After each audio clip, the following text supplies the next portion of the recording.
क्यों सुलग रहा है।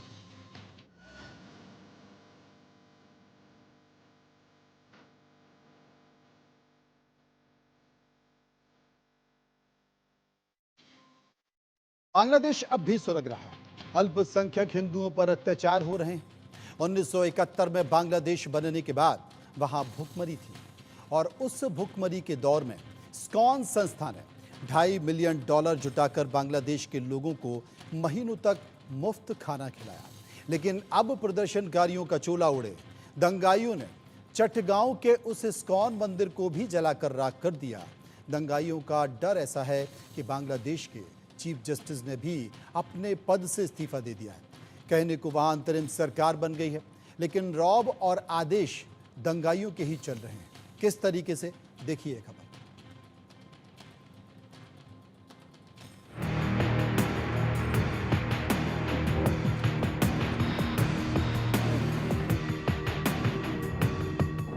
बांग्लादेश जल रहा है, सुलग रहा है, हिंदुओं पर हमले हो रहे हैं, मंदिर जलाए जा रहे हैं। हिंसा के मद में अंधे हो चुके बांग्लादेश के तथा कथित प्रदर्शनकारी मंदिरों को जला रहे हैं, तोड़ फोड़ कर रहे हैं। दंगाइयों ने बांग्लादेश के इस्कॉन मंदिर को भी फूंक दिया। ये वही इस्कॉन है जिसने बांग्लादेश निर्माण के बाद भूख से मर रहे बांग्लादेशियों की मदद के लिए सैकड़ों करोड़ रुपए खर्च किए थे। भूखे मरते बांग्लादेशियों को मुफ्त खाना खिलाया था, लेकिन हिंसक भीड़ ने उस इस्कॉन मंदिर को ही जला डाला, तबाह कर डाला। जब बांग्लादेश 1971 में आजाद हुआ था ना, तो आर्थिक रूप से बहुत बुरी हालत थी। लोग भूख से बिलबिला रहे थे, बहुत अस्त-व्यस्त परिस्थितियां थी। तो उस वक्त जो इस्कॉन के फाउंडर हैं हमारे शिला प्रभुपाद जी, उन्होंने $2.5 मिलियन रेस करे थे। आप सोचिए 50 साल पहले $2.5 मिलियन, बहुत बड़ी बात है। और यहाँ पे वो कम्युनिटी है जिनको जब सबसे ज्यादा जरूरत थी उस वक्त उनकी हेल्प की गई, इतने बड़े स्केल पे उनकी हेल्प की गई, और बदले में उन्होंने क्या किया वो हम सब देख रहे हैं। हरे कृष्णा। इस बीच बांग्लादेश के दंगाइयों के डर से चीफ जस्टिस ने भी इस्तीफा दे दिया है। उबैदुल हसन ने अपना पद छोड़ दिया क्योंकि भीड़ ने उन्हें जान से मारने की धमकी दी थी। सुप्रीम कोर्ट को ही घेर लिया था। यानी बांग्लादेश में अराजकता चरम पर है। प्रदर्शनकारियों के नाम पर गुंडागर्दी हो रही है और अंतरिम सरकार ये सब कुछ होने दे रही है ताकि बांग्लादेश को पूरी तरह अपने कंट्रोल में ले सके, बांग्लादेश को अराजकता की आग में झोंक सके। इधर भारत में भी बांग्लादेश के हालात पर सियासी उबाल आ गया। बीजेपी ने बांग्लादेश में हिंदुओं के खिलाफ हो रही हिंसा से राहुल गांधी का नाम जोड़ने की कोशिश की। आरोप लगाया कि राहुल गांधी ने जमीयत हिंद के उस सदस्य से मीटिंग की जो बांग्लादेश के हालात को सही ठहरा रहा है। गुरुवार 8 अगस्त को राहुल गांधी एक डेलीगेशन से मिले थे। इस डेलीगेशन में इकोनॉमिस्ट जीन ड्रेस भी मौजूद थे। कल अर्थात 9 अगस्त को जीन ड्रेस जो है प्रो पैलेस्टीन प्रोटेस्ट में में भाग लेते हुए गिरफ्तार किए गए। यहां पर उनके साथ जीन ड्रेस के साथ नदीम खान भी मौजूद थे जो ऑल इंडिया जमायत हिंद के सदस्य हैं, महत्वपूर्ण सदस्य हैं और जिन्होंने निरंतर बांग्लादेश में सिविल वॉर की वकालत की है। तो क्या 8 तारीख को जब हिंदुओं की जानें खतरे में थी बांग्लादेश में, तो क्या राहुल गांधी अपने घर पर प्रो पैलेस्टीनियन प्रोटेस्टर्स को ट्यूटर कर रहे थे, मेंटोर कर रहे थे, उन्हें बता रहे थे कि किस प्रकार से उन्हें अगले दिन प्रोटेस्ट करना चाहिए? और यदि वो ऐसा कर रहे थे तो क्या वो हिंदू उत्पीड़न जो बांग्लादेश में हो रहा है उसके एक प्रकार से एनेबलर नहीं है? बीजेपी का ये भी आरोप है कि राहुल गांधी ने जुलाई में अपनी विदेश यात्रा के दौरान बीएनपी नेता खालिदा जिया के बेटे से मुलाकात की थी और अब बीजेपी पूछ रही है कि उस मुलाकात का एजेंडा क्या था और क्यों राहुल गांधी को बांग्लादेश में विपक्ष के नेता के बेटे से मिलने की जरूरत पड़ी। कल बांग्लादेश के प्रसिद्ध पत्रकार सलाहुद्दीन चौधरी जी ने ऐसे किए हैं, कुछ बड़े आरोप लगाए हैं हमारे नेता प्रतिपक्ष राहुल गांधी जी पर। सलाहुद्दीन चौधरी जी का मानना है कि पिछले महीने खालिदा जिया के पुत्र लंदन में मौजूद थे और यहां उनकी मुलाकात हमारे नेता प्रतिपक्ष राहुल गांधी से हुई और इस मीटिंग में राहुल गांधी ने एक प्रकार से बांग्लादेश में हो रहे आंदोलन को ग्रीन सिग्नल दिया। क्या वाकई राहुल गांधी जब पिछले महीने वे 10 दिन भारत में नहीं थे तो क्या वे लंदन में थे और क्या उनकी मुलाकात यहां खालिदा जिया के पुत्र से हुई थी? यदि हां तो इस मीटिंग में क्या डिसाइड किया गया, इस मीटिंग का एजेंडा क्या था? इन आरोप प्रत्यारोपों के बीच बांग्लादेश सुलग रहा है। हिंदू बांग्लादेश से पलायन करना चाहते हैं, वो देश छोड़ने की कोशिश कर रहे हैं, लेकिन दंगाइयों ने पूरे बांग्लादेश को चारों तरफ से घेर रखा है और हिंदुओं की टारगेट किलिंग पर दुनिया ने मौन साध रखा है।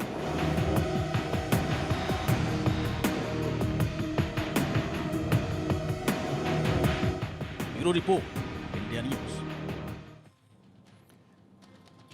विस्तार से चर्चा करते हैं। कुछ सवाल अपने सर्वे के लेकर हम लोगों के बीच गए, उस पर राय भी जानिए। और सर्वे का जो पहला सवाल है, वो पहला सवाल आपके सामने है। इस्कॉन ने एक वक्त में बांग्लादेशियों की बड़ी मदद की, अब इस्कॉन के मंदिर पर हमला हुआ, आपकी राय? 44% लोगों ने कहा एहसान फरामोश है बांग्लादेशी। 19% लोगों ने कहा कट्टर जमात का नफरती एजेंडा है, 19% लोगों ने। और 28% लोग कहना चाहते थे कि इस्कॉन को बांग्लादेश छोड़ना चाहिए, और 9% लोग इस पर कुछ भी नहीं कहना चाहते थे। ये पहली बार नहीं जब इस्कॉन के साथ ऐसा हुआ है। जब बांग्लादेश में भुखमरी थी, लोग परेशान थे, पूरी दुनिया से पैसा इकट्ठा करके, इस्कॉन मंदिरों से पैसा इकट्ठा करके बांग्लादेश के इस्कॉन मंदिर में भूखे लोगों को कई वक्त तक, लंबे समय तक खाना खिलाया। लेकिन आज इस्कॉन में तोड़फोड़ की जा रही है, उन लोगों के द्वारा तोड़फोड़ की जा रही है जिनकी कभी मुसीबत में या भूख के दौरान मदद की इस्कॉन में। चर्चा करेंगे पवन सिन्हा, जो कि हिंदू धर्मगुरु हैं, प्रोफेसर संदीप त्रिपाठी विदेशी मामलों के जानकार हैं, चारू चंद्रा जो कि महासचिव हैं इस्कॉन बांग्लादेश के। चारू जी के पास चलेंगे। चारू जी, आखिर बांग्लादेश में ये हो क्या रहा है? Actually, Bangladesh situation is not good. जी, We are always afraid. Anytime can happen anything because there's always some violation comes. This anytime attack your temple. This kind of violation coming, and also our one ISKCON temple in Meherpur, they attacked and burned out. And other ISKCON temple is okay, no problem. Okay, But other Hindu temple like Durga temple, Kali temple, Navagraha Mandir, this terrorist attacked and also burned out. And so many Hindu families, some terrorist attack and they leave their house and then they are staying outside. Also, our one ISKCON temple is Thakurgan, Gorea. Then 5 days people stay our temple. We are giving food, we are giving medicine, everything. 5 days. but now Charu they ji, where is government? What about government? Because the many information about Hindus very upset, so many faces, lots of problem is there. Is it right? But yes, but that time is no government. Yeah. This military is there. Government form only 2 days. But that time is no government. Nobody wants to come for help, anybody. And then now, 2-3 days now, some this is BNP leader, Jamaati leader, they are coming our temple and they are giving us nothing will be happen because we are now here. Now you are not think about that. But now we are okay, but always we are afraid. Anytime can happen something. Ji, Now ji. yesterday and today also our Hindu is doing some program like Bikkhop Missile. They are against terrorist attacked our temple, attacked our Hindu's house, Hindu's shop, Hindu's business center, and then we are trying to protest ourselves.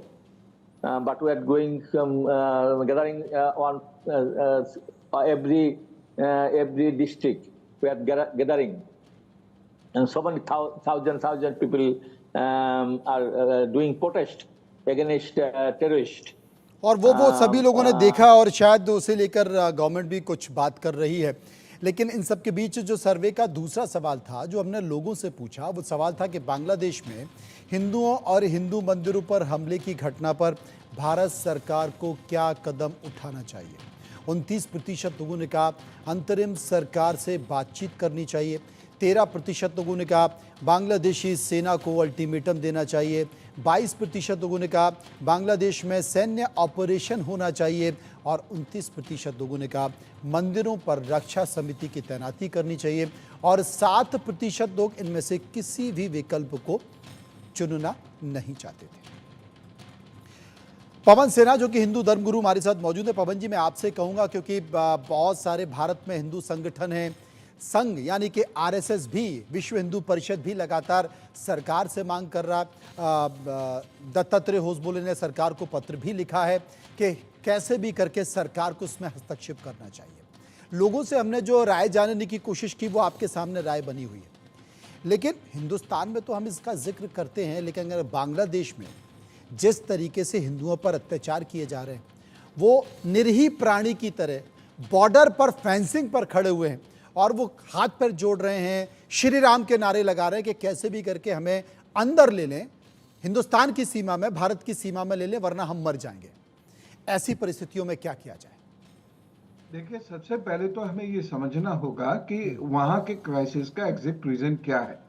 जो वहां पर phonetic community है, ये phonetic community ISIS और China की dictates को follow करती है।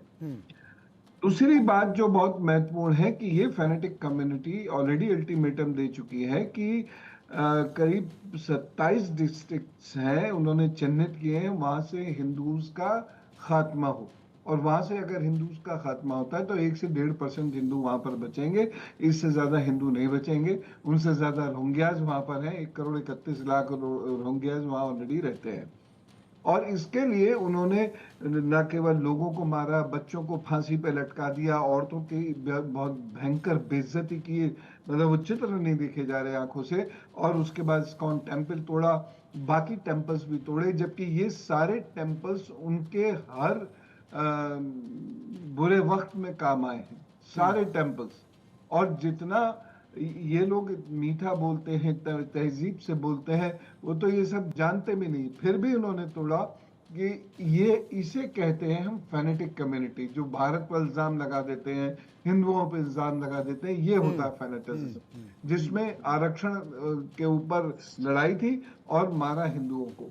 तो ये एक सोची समझी साजिश है और इसको बड़े सामरिक दृष्टि से देखने की आवश्यकता भी है।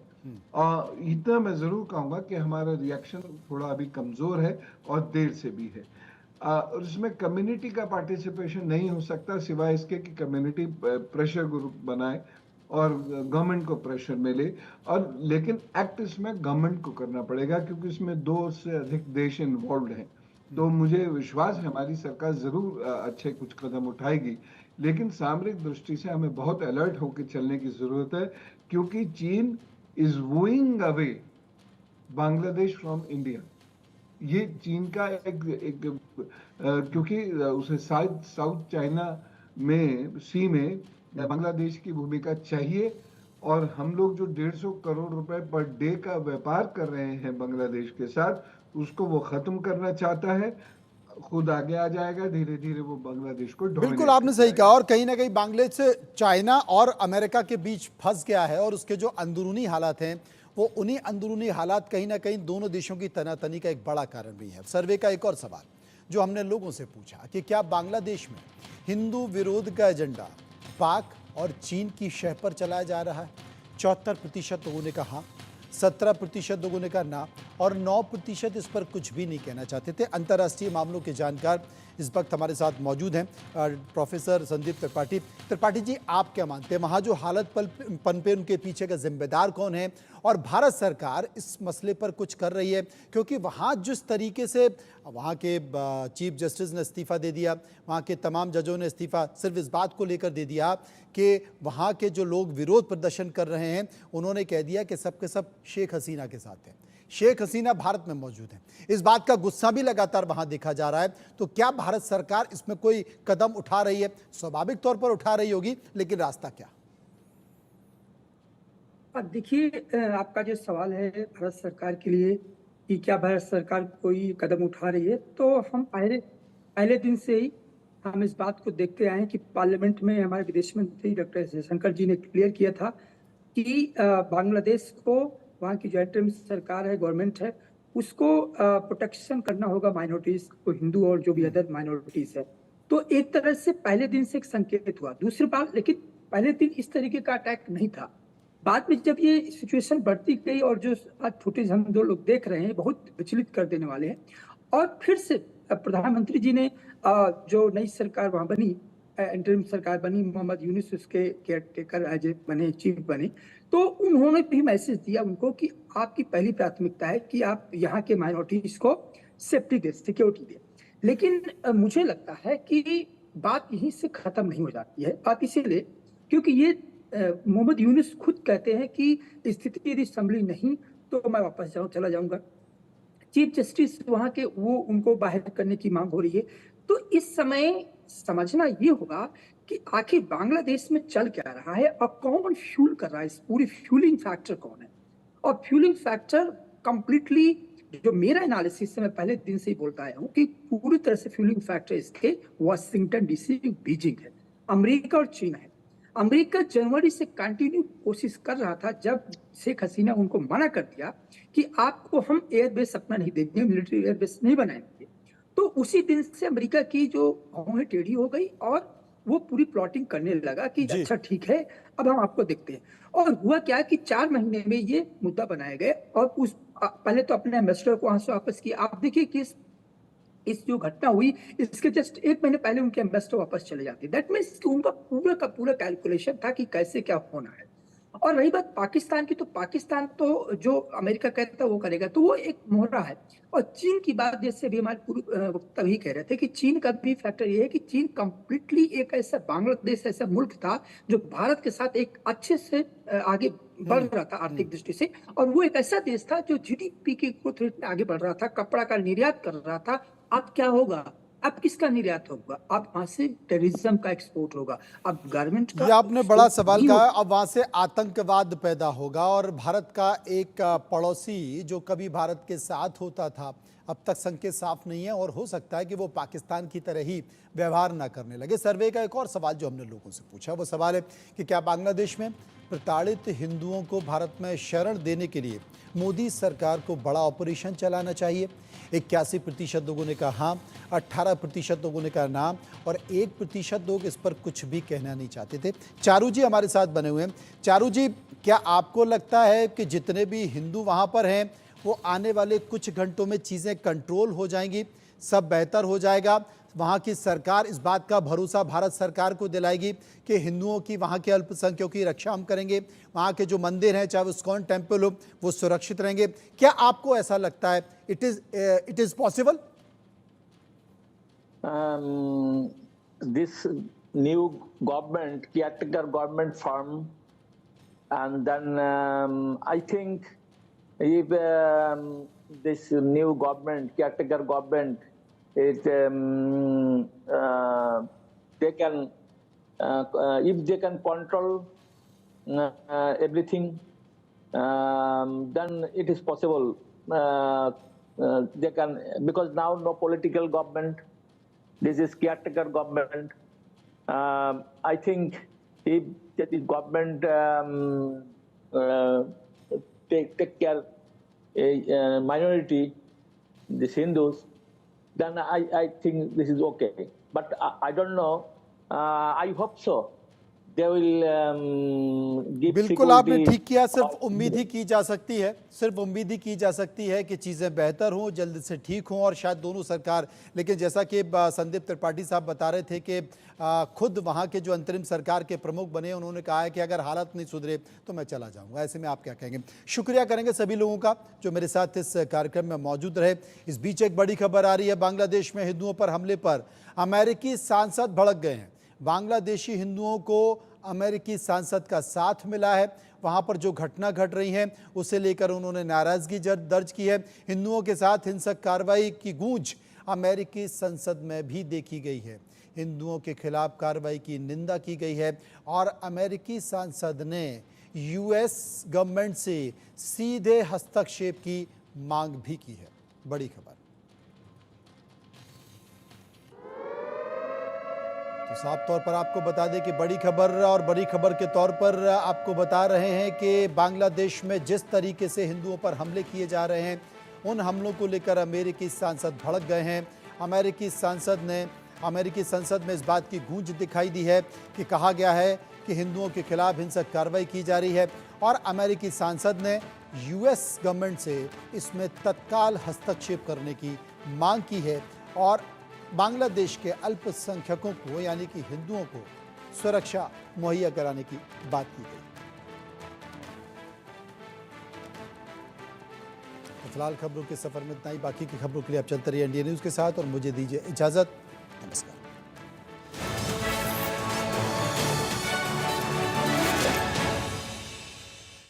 एसोसिएट स्पॉन्सर पेट सफा आयुर्वेदिक चूर्ण। पेट सफा तो